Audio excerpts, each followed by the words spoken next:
What's going on, guys? Welcome back to the channel. So today I'm going to be showing you around my vehicle and what it's like living with a BMW M135i. I'm going to be touching subjects like what the fuel economy is like, what miles per gallon I get, how many miles I get to a full tank, what the comfort's like, driving modes, what performance these come as standard, and then like space, little compartments that you've got, just what it's like daily living. And I used to daily live this vehicle and commute with it every day. Now it's not so much. I get a company vehicle, so this kind of is my weekend toy now. So I'll be touching all them different subjects, but first off we'll be talking about fuel economy. So on a good run I can get probably late 20s, early 30s miles to the gallon. That is driving in Eco Pro.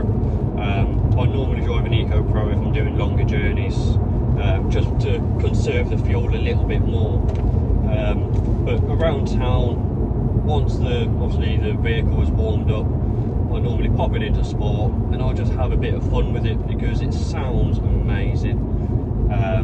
The little pops and bangs that you get from this vehicle when you're going down the gears, it just sounds insane. Obviously this one is an 8-speed ZF gearbox, and obviously I think you get a bit more better MPG to a manual one. And I mean, on average, just driving around town when I'm in sports, it's normally, I probably average around 15 to the gallon, so it's not great, but it's just, what I always say is, it's not miles per gallon, it's always smiles per gallon, and the smiles that this car gives me, it's just insane. So let's just pop it into Sports Plus just for a minute, go down a couple gears, and I don't know if you'll be able to hear this.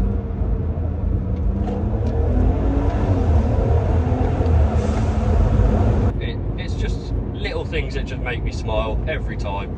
It's just an insane car, just a kick down and it picks up so nice. So yeah, I mean on the dash it comes up probably, I get about 350 miles show up on the dashboard when I fill up the car. Do I get that? Not really. The way I drive, I have got a bit of a lead foot, still sticking within the speed limits of course. I've got a bit of a lead foot and I'm constantly probably getting 2 to 250 miles per tank. I mean, I've done a long run to Blackpool with it. That's about 2.5 hours away from where I am here. And I filled up as soon as I got there because I was quite curious to see how much it actually took to get up there. And I was quite shocked, to be honest. It only cost £24 to refill the tank, £24 and a few pence to fill the tank back up, from basically Worcester to Blackpool, which I think was really good.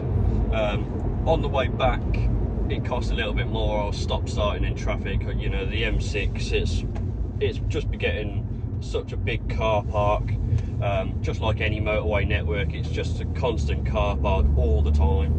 So it was stop start and I think it cost me like 39 quid to fill it back up, but again, that's still not drastic. That didn't actually bother me that much. You know, I've had cars that's actually cost like a lot worse than that, been a lot worse on fuel. So, you know, I was quite happy about that.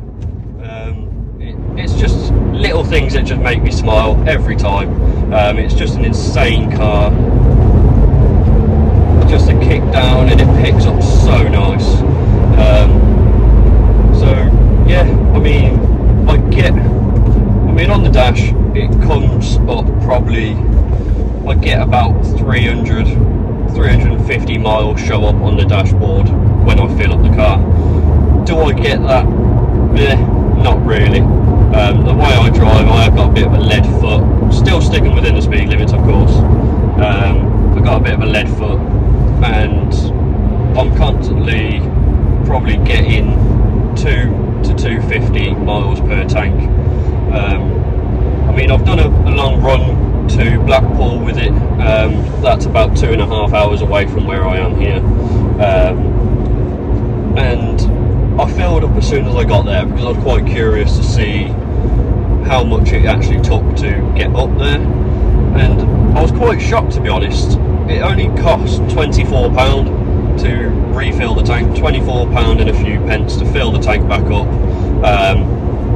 from basically Worcester to Blackpool, which I think was really good. On the way back it cost a little bit more. I was stop-starting in traffic. You know, the M6, it's just getting such a big car park, just like any motorway network. It's just a constant car park all the time, so it was stop-start, and I think it cost me like 39 quid to fill it back up. But again, that's still not drastic.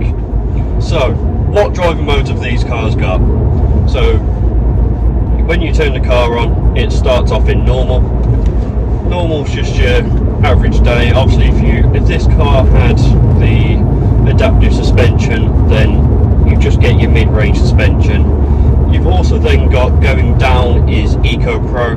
That's your most fuel efficient setting. Your throttle response, you really have to press it down hard to pick up speed. You know, it keeps the revs low, it goes up the gears a lot quicker, the gear ratio is a lot different. So your sport setting would stiffen up the suspension, make a bit more of a firmer ride. It makes the throttle a bit more responsive, makes the kick downs a bit more better. I can't actually show you at the minute because I am in an average speed zone, but it speeds up everything. And then if you go up again, it puts it into Sports Plus. So Sports Plus is a dynamic driving with limited driving stabilization. So it turns off your traction control, and again, it's just a bit more quicker on the responses. And then if you've got another setting, so I call this ASBO mode, full ASBO mode. You've got a little traction control light just down, traction button just down by the drive select modes, and if you hold it down, and then it will come up on the dash, DSC deactivated. Now this is full ASBO mode. If you want to go with your mates in a car park and just fully send it out and about, you know, that's a good one to do. It's fun, don't get me wrong, but don't do it on public roads. Make sure you're doing it privately. So normally I only go into Sports Plus. I haven't really messed around with DSC that often. So yeah, that's pretty much it for driving modes. So what's the comfort like in this vehicle? Personally, I think it's quite comfortable. After a long journey, it does get quite uncomfortable, let's say.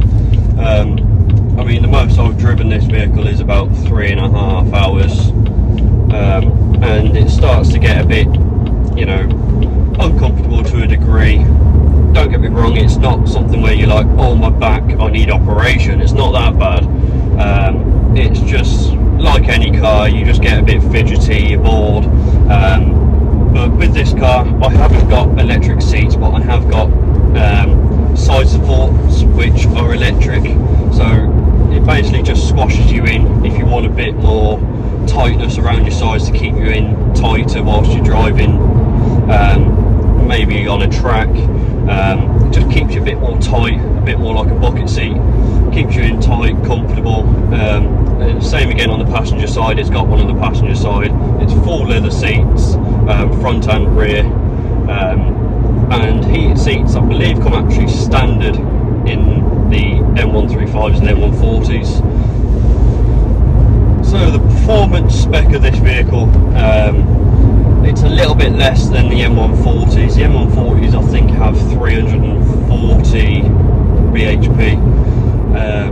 The stats on this vehicle say that it's 315, but I have people tell me that it's 322 bhp is standard. This car's a little bit different. It has actually been remapped, not from myself, from the garage that I bought it from.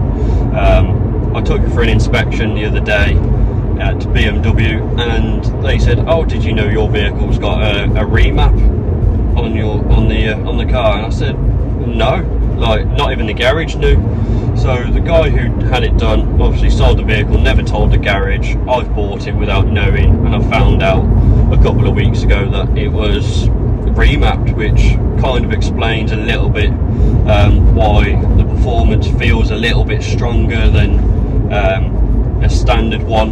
But again, it's not much difference. A standard remap probably pushes the power up an extra 50-60 brake horsepower, so I'm probably in the region of 370, 380 brake horsepower, which again isn't too shabby. Do you need that much power on the roads? No, not for where I live. There isn't a road big enough for me to use all of them horses, but it's nice to have that type of power if you ever needed it. I've got plans to take it on a track day. I've done a track day about a year ago now, down at Castlecombe in Bristol, and I drove a few various cars: Lamborghinis, Nissans GTRs, Ferraris, an Ariel Atom, Jag F-Type, them sort of cars. And it made me want to put this vehicle on the track. Obviously there's a few modifications I need to do to make it safer on the track. I want to get a baffled sump, just makes the oil a bit better running through the engine. And yeah, so really that's the only place you'll ever use it, maybe on a drag strip. I haven't got any plans to take it on a drag strip just yet, but I do want to take it to a dyno. I do want to find out the true horsepower of this vehicle, and just see what kind of map is actually on the vehicle. I don't know if anything's been added to the gearbox or not, so that'll be good to find out. That will be coming in the next few months or so. I'm not in a rush to find out. I don't use the car that often to be able to go, right, I want to find out what power this is, I need to know, etc.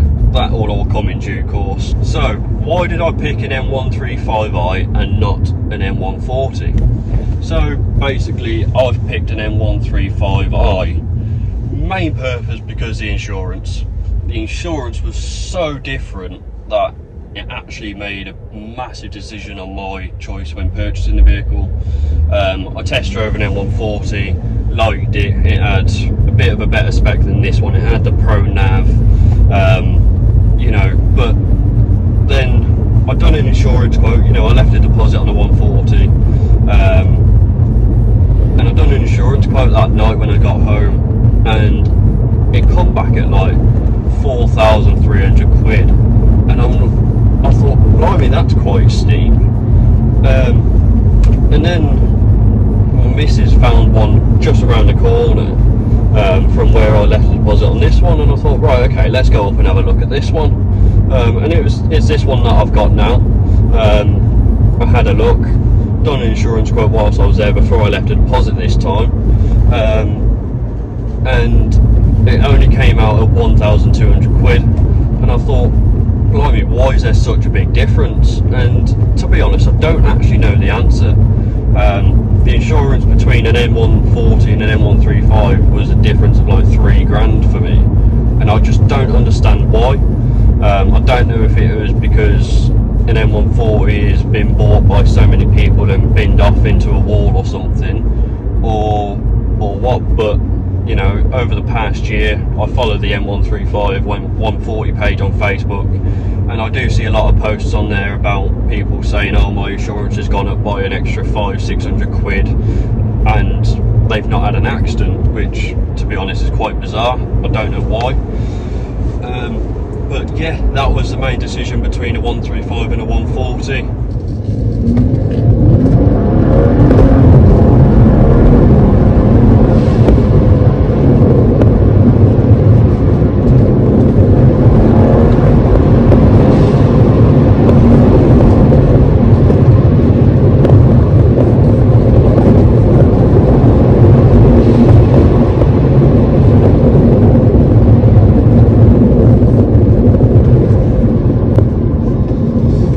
what's the handling like on this vehicle? Personally, I think the handling is great. It handles just like any car should. I mean, I'm in Sports Plus now, so you know it stiffens up the steering just a little bit. It handles, it sticks to the road. I mean, I have got Michelin Pilot Sport 4s on the front and Michelin Pilot Sport 5s on the rear. Now, I can't fault these tyres. They are handling great, you know, and it just sticks to the road. Wherever you point it, it just goes.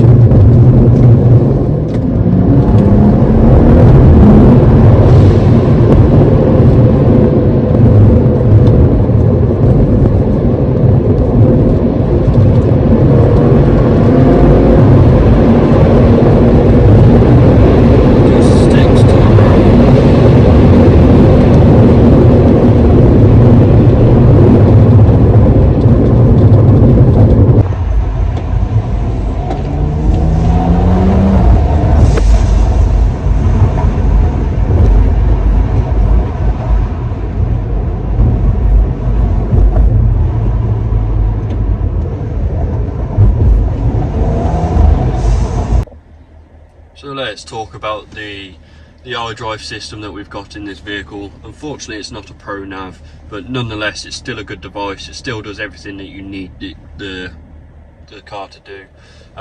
You've got everything you need on this device. It's all operated by the dial just down by your gear stick here. As you can see, you can select your radio, your multimedia, your menu, your sat nav, your telephone, etc. Just to turn, you can do this, which then, and then you've got different options of doing that. So let's go back, turn in the dial, go into multimedia where you can select CD, external sound. You can do your bass and everything from there. Go back, you got your radio, FM, AM, DAB, and your save stations. Again, sound will be your treble and your bass, etc.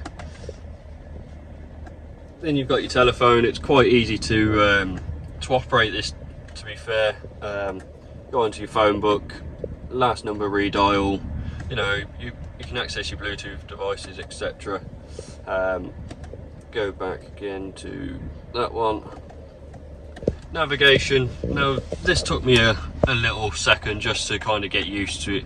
So destination input, for example, I don't know where that is, I can't remember the last time I used this.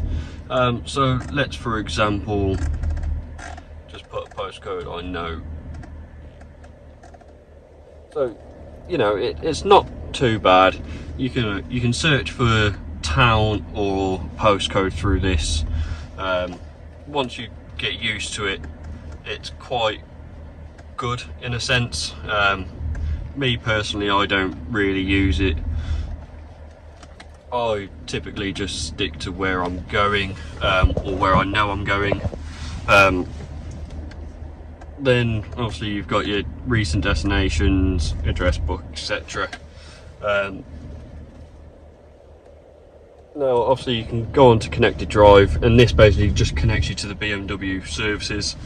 So if you need anything, you can get connection assist. You can get all this through the My BMW app on your phone. You can access all of this stuff, you know, and this is more for when you're inside BMW itself.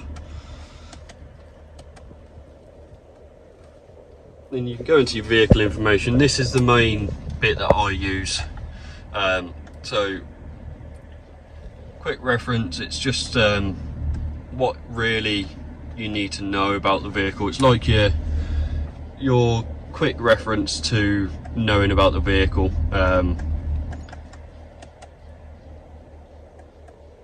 Efficient dynamics, let's go into that one. So this shows you exactly what's going on in different ones. So driving style analysis only in Eco Pro mode. I'm in Sport, so let's knock it into Eco Pro for a minute. When you knock it into Eco Pro, this comes up on your thing. You can turn it off, but I just like to leave it in. So far, since I've filled up, I've only added 3.2 miles. Acceleration, I've only got 3 stars. Anticipation, 2 stars. So yeah, you can access everything here.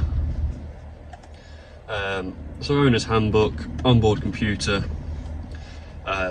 So range, I've got 103 miles. Consumption 25.1 miles to the gallon. So that's, since I've been recording this video, that's what I've been achieving. Speed, I never really know how they actually work that out, but you know, you could be traveling at 80 miles an hour, for example, and it'll still only say you've been driving at 25 miles per hour average, which it's a bit weird, but yeah, that one's just coming up as 27. Trip computer. So again, start time 3:23 p.m, duration 1 hour 10 minutes. Now that's just from the first time you started it. Obviously I've done a couple of trips this morning, well, earlier on this afternoon before recording this video, and it just basically, it resets after, like, I think it's about 6 hours. So that resets, or you can, if you want, reset it every time you get in a vehicle, so you can get individual trip statuses. But normally it resets automatically after about 5-6 hours of the vehicle being turned off. On here it says I've only been getting 18 to the gallon over a 24-mile distance. Vehicle status, so this is where you can access your tyre pressures. You can reset your tyre pressure, check your engine oil level, measure engine oil level, service requirements. So it says my vehicle's in for due inspection, but I only had that done about 2 or 3 weeks ago, so that just needs updating. But it tells you everything on here, everything's okay, and then you can go on service history, and it just tells you different services on the vehicle as well. And then you've got any warnings, which then comes up no fault. So it's basically your OBD in a sense, just for the simple stuff. So if your engine oil goes a little bit low, it will flash up. Anything that shows on dash will show a fault on here. Anything that doesn't, but you've still got a light on, then you need to take it into BMW for further investigation. But yeah, that's pretty much it from the iDrive sort of things. You got sports display, so obviously this just shows you. Let's just knock that into sport. I don't know if it changes, to be honest. So 240 kilowatts of power, I think it's about 320, 330 bhp, and then 480 newton meters of torque. So just revving it a little bit, as you can see, it goes up. But yeah, that's pretty much all you get from, I mean, other than settings, this is just pretty simple stuff. Setting your time, your date, your sound, your lights, etc. What you want from the, you know, you can configure it all. So just to give you guys perspective, I'm going to show you just how nice this vehicle actually sounds. Obviously the vehicle is warm, so you're not going to get a cold start on this one today. But let me just show you some little pops and bangs that you get from the vehicle.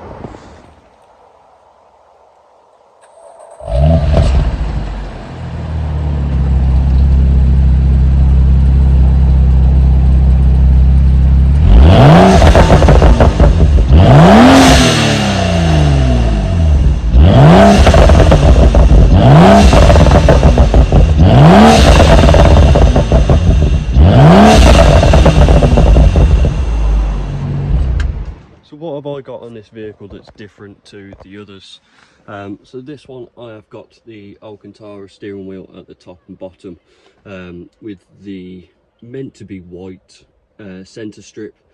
I think it's been on for a while, and over time it has just faded out, but it kind of goes well with the white trim round the dash. What I have got in this vehicle, you might have seen, as I've already been recording anyway. This is what is inside the roof. It's starlights. I actually bought the vehicle like this, so I don't know how much it cost. I don't know how much it is to get done. but yeah, it's a real nice feature within this vehicle. So that is a wrap for today. If you'd like to see more with the car, please click the like button, leave a comment and smash that subscribe button. It means the world to me. Thank you again. See you all in the next one. Peace.